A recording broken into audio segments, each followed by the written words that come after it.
things are looking up. Okay, we're predicting sunshine and in the 70s throughout the entire weekend, 4 days, and perhaps on even into next week. So hopefully along with the sunny weather and prediction of warm weather, okay, our dispositions, okay, will pick up, become brighter and sunnier, and the future also looking sunnier and brighter. Okay, today we're going to have some fun exploring some of the Pinan Katas.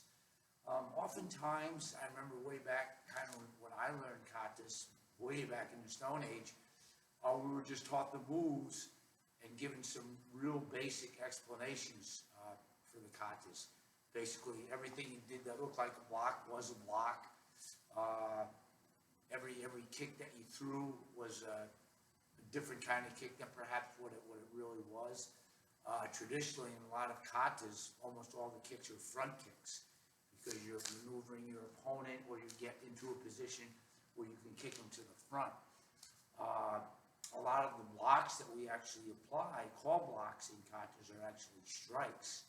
And actually things that look like strikes might just be holds or having your hand in a position where someone grabbing you or maneuvering you and you do a technique off of that.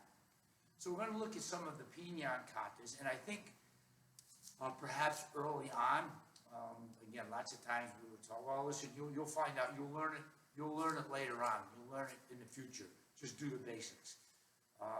I think if you learn it from the beginning, right, you understand what you're doing more, and you can apply the technique in a more realistic move, and it's more fun to do the kata, trying to imagine that what you're actually doing to your opponent.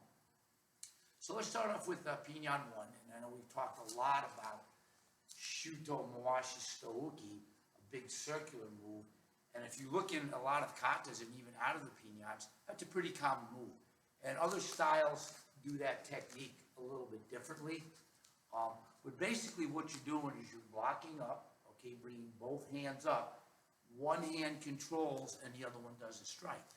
So in Stouki, when you bring your hands up this way, you'd be blocking, putting both hands up. The outside hand would actually control the wrist, and then the front hand would come out with a strike. All right? So if I'm in this position, if my hands are down here, I come up, and you imagine this hand grabbing his wrist, and this hand throwing the strike. Now, part of the principle when they designed this kata is that if you grab someone's arm and pull it, the natural reaction, if you watch my head will turn, which leaves the neck and the side of the head as an easy target. That's why we do so much grabbing and controlling in karate, because it maneuvers the body. So we come up here with this hand, grab, pull here, his head turns, and then we do the strike. Up here, grab, come in with a knife hand. And practice this technique a little bit by itself. It's not exactly the way it's done in the kata, okay, but the kata approximates the moves, and it gives you an exercise to make bigger motions, okay, and get your body into the rhythm, okay, of doing that technique. So blocking up here, okay, that's more of the realistic adjustment to the kata. Block here, pull the wrist, strike in. Block, pull the wrist, come in with the forearm, up here, in, block, move in. Block, in, up, pull the hand, and here. So when we do the Stouki, and we bring our hand down here, we're not protecting our stomach. Again, okay, we're creating that pull in and turning his body. Okay, also on Pinan 1, we do a series on the sixth move where we do high blocks going up the center. Now, most of you might have thought that, well, does it make sense to move forward doing high blocks? No, it really doesn't, because you're not. You're doing strikes with the forearm. It's actually coming in, if you envision it, coming in this way with a forearm strike is like doing a high block. So if we take the fifth move of the kata, we're coming out with a low block, that could either be actually blocking someone's strike, and then pulling the arm and coming in with a forearm. Okay, similar to the stoki, where we come in with a knife hand. In this case, we're coming in with a forearm. Or it could be someone has my wrist here in this low position. I circle around, pull the wrist, and once again, returning as I pull the wrist, and this time I come in and strike with my forearm. So we'll come in, bring his hand down, could he be a block, okay, or he's grabbing me, I'm pulling around, and then striking with that forearm. Down here, come in with the forearm. Twist my wrist, pulling forward, strike to the forearm. Or block down, and when you practice the motion like this, okay, here, block, or grab, and then come in, it makes it a little bit faster, and again, gives you the concept of the reality of what you're doing. And then when you practice the kata, you can visualize coming in, and even though you throw it like a high block in a kata, you imagine, bang, I'm coming in and hitting him with my wrist. Okay? All right, let's move on to Pinan 2. And moves, there's one of the moves in the kata. On the 8th move, we would come in, palm block, and nukete. All right, so that could be, we're envisioning blocking the technique here, pulling him in, and throwing a spear hand strike. Okay, middle area, so which would mean, okay, in the stomach. Well, unless you really have good conditioned hands and strong fingers to throw a spear hand technique to someone's body, okay, is a risky proposition. Because if they're strong and you've got a muscle, chances are you might hurt your fingers. But the reason it's middle, because really what you're doing, there's actually a couple explanations. Again, he may be grabbing you, pulling his wrist, bringing him down, okay, and then coming down and striking on top of his arm, and then coming in low to the neck or the eyes. Because if I'm grabbing him and pulling him down, oh, now he's actually in middle area. And we do a lot of middle area strikes in karate because oftentimes we're pulling our opponent down into a middle area range, okay? Especially if someone's a little bit taller, it's actually harder to punch up to the face, okay? Straight line punches to the middle generally deliver more power because, again, you're coming straight off the shoulders. So again, let's envision he's grabbing my wrist, I'm turning his arm, turning his arm over, coming down, striking on his arm, and then continuing in with fingertips to the throat, the neck, or the eyes. Okay? Here he's got me, I'm twisting around, bringing his arm down this way, striking over the top. Okay, so again, if you practice that a little bit, you got your wrist, okay? Come around, grab with your hand, circle around, grab his wrist, strike down with your other hand, and then continue in, and you can see it looks like this move in the kata. Breaking down, coming down on the arm, and striking. And we actually do that move in Pinan 3 later on. Okay, coming down and doing that strike. So again, practicing real here, come in with the strike, bang, and it gives you that sense of realism, and you can do the technique a little bit quicker, and again, visualize what you're doing to your opponent. Also on Pinan 2, we have this move from Stoki where we come up, we go way up here, make a big circle, kick and punch, and say, well, what are we doing way up here? Well, a lot of the katas, for example, like an outside in block or any technique, we make big motions, okay, to really incorporate our entire body. Twisting back and going here. It's kind of the same thing. Really bringing our hand up here, we're making a big motion. Now, in reality, this move is probably grabbing someone and pulling him down. Now, unless they're an NBA basketball player, we probably wouldn't be reaching up this high to grab. But if you can visualize, again, okay, this technique would be coming out to block, okay?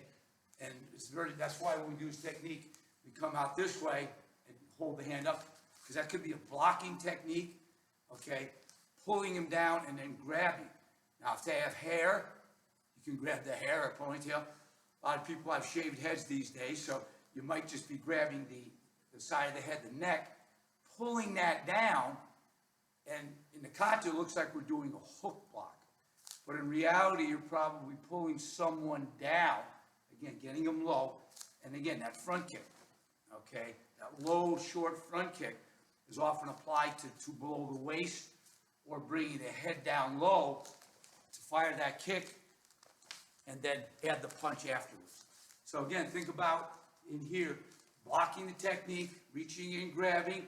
Could even be the collar, the part of the shirt. Because once I block here, I pull them down a little further. Now they're down this way. I can fire the kick and then come down and throw the punch. Again, it could also be off of a grab. Okay, where I roll my wrist over. Okay, he's got me this way, rolling my wrist over, pulling him down, reaching out, pulling him down a little bit further, jerking him off to the side a little bit, throwing the kick, and then a punch. Blocking or wrist, grab, pull him down, circle him off balance a little bit, fire the kick, and then punch. Again, when we practice these from fighting stance, block it, grab, come in here, and punch. You go, oh wow, that's a cool move. That's why I'm doing the kata, huh? And that's exactly right. Okay, you are practicing self-defense moves out of the kata. Okay, so juniors, all right, when you're practicing these katas, I don't know why we're doing these things. They don't make any sense. Because you are learning self-defense and practicing. The quicker and sharper you get in the katas, the quicker and sharper you can apply the self-defense application. Okay, move on to Pinan 3. Very interesting move. The first one is where we block, come down, and do 2 of these. And you say, well, what's that all about? All right, let's try to break that down a little bit.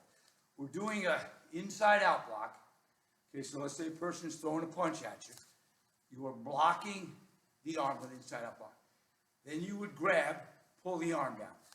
And perhaps while you got him, they throw another punch, you block that punch. So you have this hand here and this hand up. Okay, so that would be the first up and down move of the kata.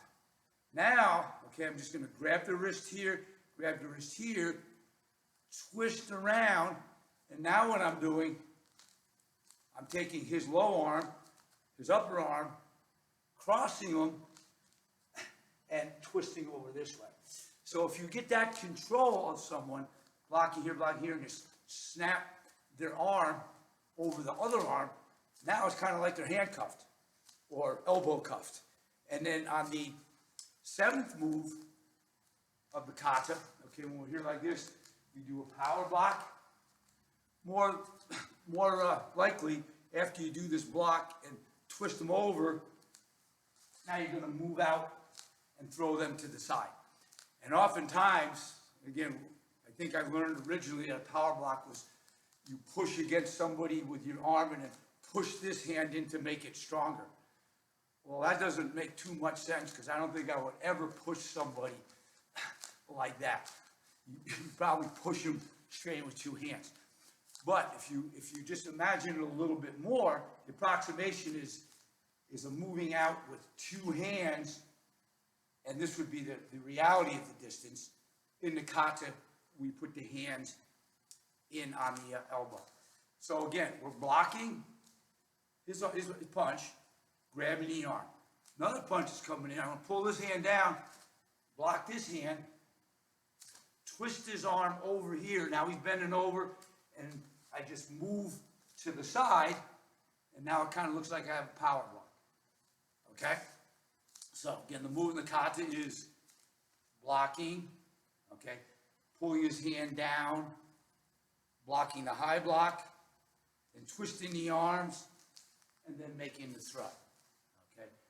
Block it, pull it down, block here, twist the arms, and then throw him off to the side.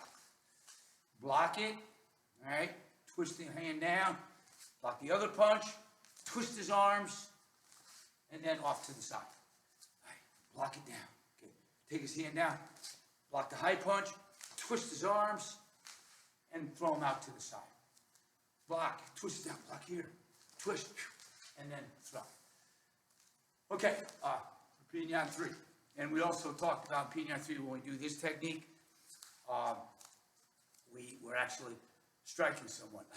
Now, and also in the kata where we do the technique, we spin around and do a tetsui. Okay, another application for spinning around could be someone, again, grabbing your wrist, okay? And I'm going to take his wrist, all right, pull it down, then spin around, and bring him backwards. So in other words, what I'm doing, he's here like this grabbing me. I'm going to grab him, bring his arm over the back, and have him fall backwards. So again, he's grabbing my wrist. Okay, with this hand, I lock into here, step in, spin around 180, and then throw him down. In the kata, it's a tetsui, okay, but throwing down here, that motion is the throwing part of it. So again, he grabs my wrist, or he grabs this wrist. Okay, I quickly bring his arm to the side, step through, turn around, and throw him down. He grabs my wrist, I lock onto him, spin, turn around, and then down. Grab this wrist, I come in here, spin around, come here, and down. So we do spinning moves lots of times in katas, and we go, well, it doesn't make any sense to turn around. Why? Because you're controlling your opponent. In karate, basic karate, we think is basically standing in front of someone, punching them, and kicking them, and just doing basic blocks. But it's much more than that. It's maneuvering them, getting a better angle on them to strike, or putting them off balance and in a more vulnerable position. So we practice urakata, okay? Even in Taekwondo, where we step backwards when we punch. Do that again. We're here this way, we step through and punch. You say, well, you would never step backwards.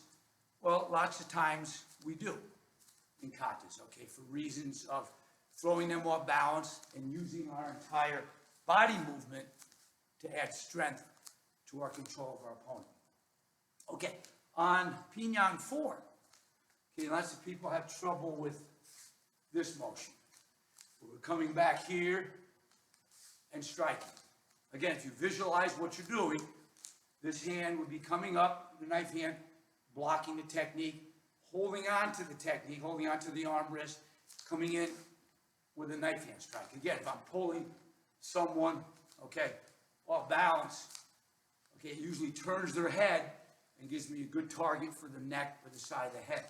So I throw the block on the punch, right, pull. Now in the kata, we go up to here, but in reality, we would just pull the arm across. It'd more likely be this way. Throw the strike. Then again, he had that short snap kick. I still have his arm. I pull him down lower, and then come in with the back fist. Okay? And the hook stance, which we use in this kata, which we say, why would I ever dance like that?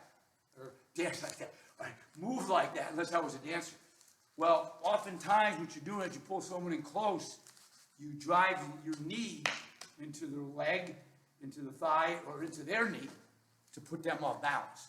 And if I drop down into that stance, it just puts more of my body weight into the lower leg, which collapses them.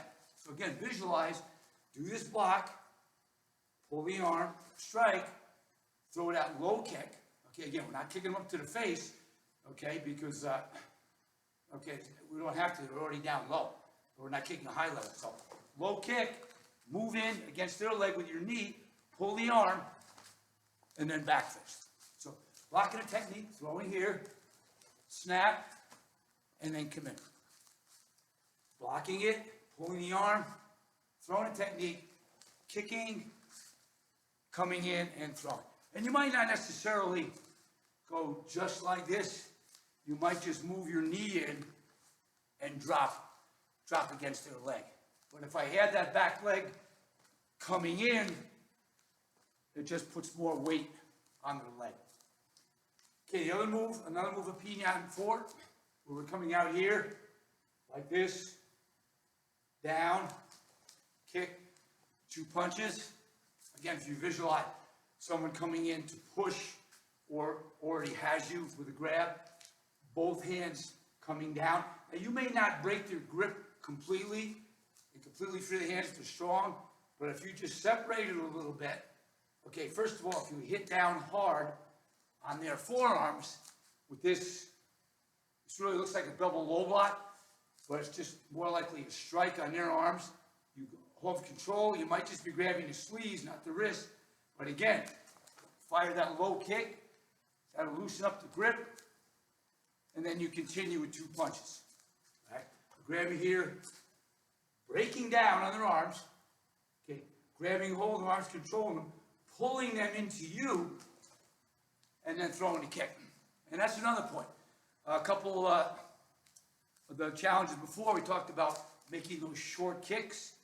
If I'm blocking him here and pulling him in, my kick is not going to be extended way out. I'm already pulling him closer to me. So again, I keep my hip back and just fire that short kick. And when he's down like this, doesn't know what's coming, makes him much more vulnerable and makes the kick much more effective. So it doesn't have to be a big kick shot out of a cannon.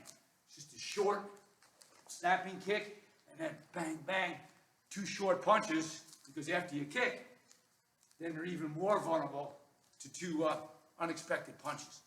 So you're blocking down here, holding on, snapping the kick, and then bang, 2 short punches. Gotta hold it, hit down on the arms, okay? Control the arms, snap the kick, and then 2 punches, all right? Down here, grab the arms, snap the kick, punch, punch. Okay, moving on to Pinan 5. Okay, a couple moves here. We're doing this move, circling our hands, palm and punch. This one's relatively easy to envision. It's kind of like our intermediate number 10. Person's throwing a high punch. I'm blocking with a cross block. Okay, cross block, very effective. When we do stouki, it's almost like doing a cross block. Okay, and again, the advantage of doing a cross block is immediately you grab with one hand and you can strike with the other. And that's kind of what we're doing here. We block their punch, straight punch. We turn, grab the wrist. This hand will pull back. This one will come straight in with the palm strike. And then this one will come in with a follow-up punch. I'm blocking their technique, twisting my hands in, pulling back on his arm with the palm strike, and then coming in with the punch. I can either step in quick, or I can just pull him in again, okay, and throw the punch. So blocking here, twisting, driving this hand into the face, and if I want to, I can latch onto the hair, or after I hit the face, latch onto the collar, okay, and to add insult to injury, I pull them towards me, bang, and then throw the punch. Again, that's the beauty of karate. When you pull, you're always trying to use their weight against them. So if I grab someone by the collar, pull them in, and on top of that, add the punch, I'm intensifying the impact of my punch. Blocking here, twisting, pulling the arm here, striking to the face, say I'm going to grab the shoulder or the collar, pull them in, bang, and then add the punch. Block it, twist, strike with the palm, grab the collar, pull them in, and then punch. Block it, twist the hand, come in strike, and again, it's mostly just moving, two things. I'm pulling them forward, moving in with my body to add more power to it, and then once again grabbing and pulling them in again. All right. In Pinan 5, perhaps the most difficult move is the first ki move. Okay, we're doing here, this move, and then we throw the kick, elbow, and the back fist. And say, well, that's pretty, but what exactly are you doing? Well, think again, okay? We're doing the palm. It's kind of the same block we did on Pinan 2, right? When we came here and punched. On Pinan 5, same thing. He's either punching and I'm blocking, or he's got my wrist, I'm grabbing his wrist, okay? Now I pull him down a little bit, and this kick actually is coming down with the heel onto the back of the knee, or maybe driving the heel into the thigh, which if you've ever done a Charlie horse type thing, you know how much that can hurt. Well, just adding the leg and lower body weight to that, okay, just increases the intensity. So this move actually is the block or the wrist escape, all right? I'll come in, throw this kick, all right, down here, until it collapses him down. Now I can hook behind the head because he's down here. I throw an elbow to the head, okay, and then pull in tight, and then back fist. And again, it wouldn't be a real extended back fist because he's already down here. So I just extend that back fist, and again, the hook stance is driving my knee into his lower body.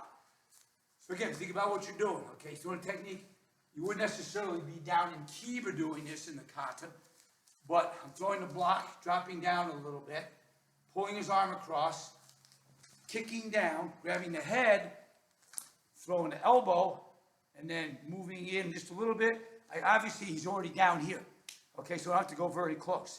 Just drop, basically, just drop down, bang, and just come right down on top with the back fist. And more than likely, the back fist would be a lower delivered back fist as opposed to straight in. So here, blocking or coming around, kicking, elbow, bang, and then down. All right, block the technique, pull him across, drive my heel down, hit with the elbow, and then sink down to strike with the back fist. Okay? Block it, come across, heel, elbow, bang, and drop down. Or, he's got my wrist. I grab, just pull him over, throw that heel kick down. It's like an outside in crescent kick, but coming down, throw the elbow, bang, and then back fist. Okay, there's about 8 or 10 different sequences out of the kata. And what I hope you do realize is katas are really self-defense. Okay, self-defense mechanisms and ways of practicing techniques. And there's a myriad of self-defense. Okay, all kinds, and even the explanations that I've shown you, there's other ones for each of those moves. Sometimes depending on the style, sometimes depending on the interpretation of the instructor or the senior. And for seniors, it behooves you to explore and think of other alternatives to how to use those techniques. But for lower ranks, I think it's very important that right in the beginning, when you're learning a kata, you understand what it is you're doing. Okay? I think it puts more meaning into the kata. It makes you work the kata harder because there's a purpose to it. And it also shows you that sometimes in modern day martial arts, people say, oh, you don't need kata because it doesn't teach you how to fight. Well, A, you don't ever want to fight anyway. Okay, you're trying to end the situation immediately, and each of these segments of the kata is designed to do that. Okay, to disable, okay, or certainly de-escalate the attack from your opponent. You don't want to fight. You don't want to be out there for 12 3-minute rounds. And the beautiful part about kata is you learn all these self-defense intricacies to stop your opponent, disable your opponent, and end the confrontation immediately. And really, that's what self-defense is about. First of all, using common sense before self-defense, getting away. But once it becomes physical, once they grab you or throw a punch at you, okay, now it's on. Now you have to do something to physically defend yourself. And that's why kata is so beautiful, because it gives you, okay, a whole encyclopedia of techniques to work on and practice. So I hope you enjoyed that, and I hope that you do look at your katas differently. And if nothing else, juniors, remember, chamber. We talk about chambering the hand all the time, pulling back. One of the biggest mistakes in our hand techniques is you don't pull the hand back. And why are we pulling that hand back? Not just to rotate the body, because we're working on pulling our opponent back as we throw the punch. Okay, or controlling them and pulling them towards us. And tens of thousands of practices of chambering your hand back, okay, will help instill that muscle memory that once I block, I control, pull back, and punch. Okay, guys, enjoy the weekend. I'm not sure when you're going to get this, probably today. Okay, so you have 4 days to enjoy the weekend. Love seeing everybody in Zoom, everybody that was at graduation. Did an awesome job, and I'm looking forward to the Zoom classes on Saturday. Okay, have a great day. Os.